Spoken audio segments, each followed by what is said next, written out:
Hello everyone, চলে আসলাম আজকে রান্না নিয়ে। আজকে 26 রমজান চলে যাচ্ছে। দেখেন, আজকে শবে কদরের নামাজ।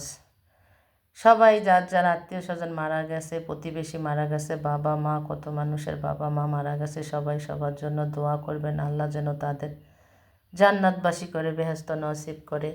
গাইস, আজকে আমি বিশ্বাস করেন না বলেই পাচ্ছি না, আজকে আমি আমার বাবাকে খুব খুব মিস করতেছি।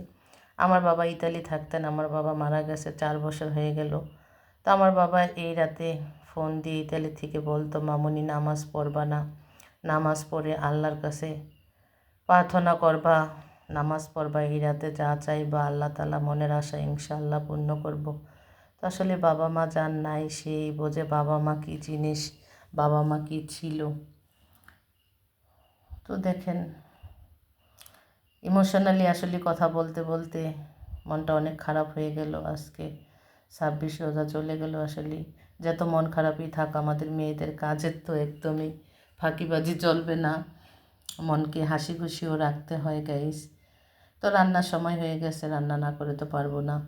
তো দেখেন, আমি কিন্তু উস্তা খেতে খুবই পছন্দ করি। উস্তা রান্না করতেছি, চিংড়ি মাছ দিয়ে উস্তা ভাজি করতেছি। আর আমি কিছু সবজি, আমার একটু বাগানে আমি সবজি করেছি, টমেটো, বেগুন, কিছু সবজি লাগিয়েছি। বিশ্বাস করেন, আমাদের শরীয়তপুরে এত বানর। আজকে নামাজ পড়ে শুয়েছি গাইস, একদমই ঘুমিয়ে থাকতে পারি না। ভোর সকালে বানর চলে এসেছে।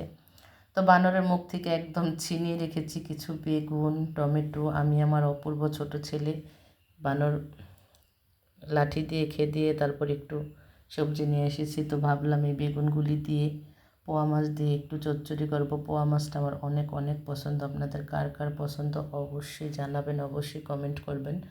আমার এটা ভালো লাগে। তো বিশ্বাস করবেন, একটা হাসির কথা না বলেও পাচ্ছি না। তো দেখেন গাইস, আমাদের গাছের টমেটোগুলি কতটা সুন্দর। আসলে নিজেদের শ্বাস ছাড়া জিনিস খেতে মজাই আলাদা। একদম নিজের গাছের পিওর জিনিস খেতে আরও আনন্দ লাগে। তো মজার ব্যাপারটা হলো গাইস, আমি যেদিন পোয়া মাছ রান্না করি সেদিন আমার অপূর্ব চেহারা একদম ছোট হয়ে যায়। তার এটা পছন্দ না, কিন্তু আমি যখন তাকে ভাত খাইয়ে দিই সে বলে যে অনেক মজা। তো বলেন তো, আসলে মায়েদের হাতে আসলেই মধু মাখানো আছে। যখন আমি নিজে খাইয়ে দিই তখন সে খুবই মজা করে খায়, তার খুব ভাল লাগে, কিন্তু নিজের হাতে খেতে চায় না। যেদিন পোয়া মাছ রান্না করি একদমই ভাতই খেতে চায় না, খুব কষ্ট হয় তাকে খাইতে। আসলে প্রতিদিন ওরা খুবই বড় মাছ আর মাংস, গোস মাছ বেশি পছন্দ করে। আমার আবার গুঁড়া মাছ, শাক সবজি এগুলি পছন্দ। গাইস, এইগুলি প্রতিদিন রান্না করতে করতে বিশ্বাস করবেন একদম বোর হয়ে গেছি আমি। তো আমার পোয়া মাছটা আগে থেকেই খুবই পছন্দ, আমার খুব ভাল লাগে। আর বিশেষ করে পোয়া মাছে আমি অনেক অনেক কাঁচামরিচ দিই, একটু ঝাল ঝাল করে রান্না করতে আমার খুব ভালো লাগে। তো দেখেন, আমি কিন্তু পোয়া মাছটা বসাবো। অলরেডি আমার করলা ভাজি হয়ে গেছে। তো এখন পেঁয়াজটা একটু ভাজা করে আমি হলুদের গুঁড়া, মরিচের গুঁড়া, একটু ধনিয়ার গুঁড়া দিয়ে দিচ্ছি। অনেকে ধনিয়ার গুঁড়া খায় না, আমার আবার ধনিয়ার গুঁড়াটা গাইস খুব ভালো লাগে। ধনিয়ার গুঁড়ার মানে গ্রানটা, সেন্টটা আমার কাছে খুবই ভালো লাগে। তো দেখেন, সুন্দরভাবে কষিয়ে আমি কিন্তু পোয়া মাছটা যেহেতু নরম মাছ, এটা আমি একটু সুন্দরভাবে মশলার সাথে কষে উঠিয়ে রাখবো, তারপর সবজিগুলি কষায় নেব।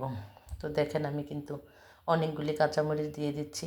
গাইজ, আমার ছোট ছেলে এসে আমাকে মোবাইলটা ধরে অনেকটা হেল্প করছে। আমি এক হাত দিয়ে কিন্তু মোবাইলটা ধরে আপনাদের একটু ভিডিও দেখানোর চেষ্টা করি। তো দেখেন, আমার ছেলে এসে বলল যে আম্মু আমাকে দাও, আমি ফোনটা ধরি। তো সে ধরাতে আমি একটু আসান পেয়েছি, সত্যি কথা। তো দেখেন, সবজিগুলি কেটে নিয়েছি, এখন আমি মাছটা সুন্দরভাবে কষিয়ে নেব। তো আজকে আমি সত্যি কথা গাইস, আমি একদমই আজকে ইফতারি কিছুই বানাবো না। আমার ছেলে, বড় ছেলে ফালুদার জন্য যা যা উপকরণ দরকার তাদের করে দিয়েছি। তারা ফালুদা খাবে, সাথে চিকেন ললিপপ খাবে। তো প্রতিদিন ভাজা পুরি ইফতারি বানাতে ভাল লাগে না, এক এক দিন এক একটা করে দেওয়ার চেষ্টা করি আমি বাচ্চাদের। আমার ছেলেরা যেটাই পছন্দ করে, শাশুড়ি যেটা পছন্দ করে তাই আমি প্রতিদিন করার চেষ্টা করি। আসলে ওদের বাবা বাইরে থাকে, তো চেষ্টা করি আমি আমার ছেলেদের মোটামুটি সমস্ত চাহিদা ওদের পূর্ণ করে রাখার জন্য। ওদের কী খেতে ইচ্ছে করে, কী ইচ্ছে করে না করে, আমি চেষ্টা করি ওদের মন মতো করার জন্য। কারণ মায়েরা সন্তানদের চিন্তা করে, সন্তানের কোন জিনিসটা ভাল লাগে সেটার দিকে আমরা কিন্তু ফলো দিই। তো গাইজ দেখেন, আমার গাছের বেগুন এতই ভাল লাগতেছে আমার রান্না করতে। আমার এই টমেটোগুলি কিন্তু সুন্দর কিউট করে কেটে দিয়েছে আমার অপূর্ব, বিশ্বাস করেন। সে আমাকে বললো যে আম্মু আমি কেটে দিয়ে, বললাম কেটে দাও। তো দেখেন কেটে সে আমার একেবারে কড়াইতে সবজিগুলি দিয়ে দিল সুন্দরভাবে। তো আমার ছেলেরা পাশে থাকলে আমাকে অনেক হেল্প করে, যদি বাসায় থাকে, যেহেতু ছেলে মানুষ সব সময় তো আর পাশে পাই না, তাদের স্কুল খোলা থাকে। আর দেখা যাচ্ছে ছেলে মানুষ ওইদিকে সেদিকে চলে যায় একটু খেলাধুলার জন্য। তো যখন সামনে থাকে ওরা আমাকে খুবই হেল্প করে গাইস। তো আমার রান্নাটা কেমন হচ্ছে, কেমন লাগতেছে আপনারা অবশ্যই অবশ্যই কমেন্ট করবেন। অবশ্যই জানাবেন কার কার এভাবে বেগুন দিয়ে পোয়া মাছ রান্না করে খেতে ইচ্ছে করে বা খান, কার কার পছন্দ। ভালো লাগলে অবশ্যই লাইক কমেন্ট দিতে ভুলবেন না। তো দেখেন আমি কিন্তু পোয়া মাছটা আমার একদমই রান্না হয়ে গেছে। এখানে একটু হালকা জিরার গুঁড়া দিয়ে দেব, একটু ধনিয়া পাতা দিয়ে দিব, তারপর আমি পোয়া মাছটা নামিয়ে দিব। ভালো লাগলে অবশ্যই কমেন্ট করবেন।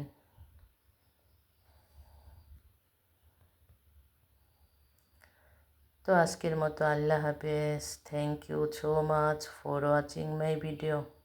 Bye bye.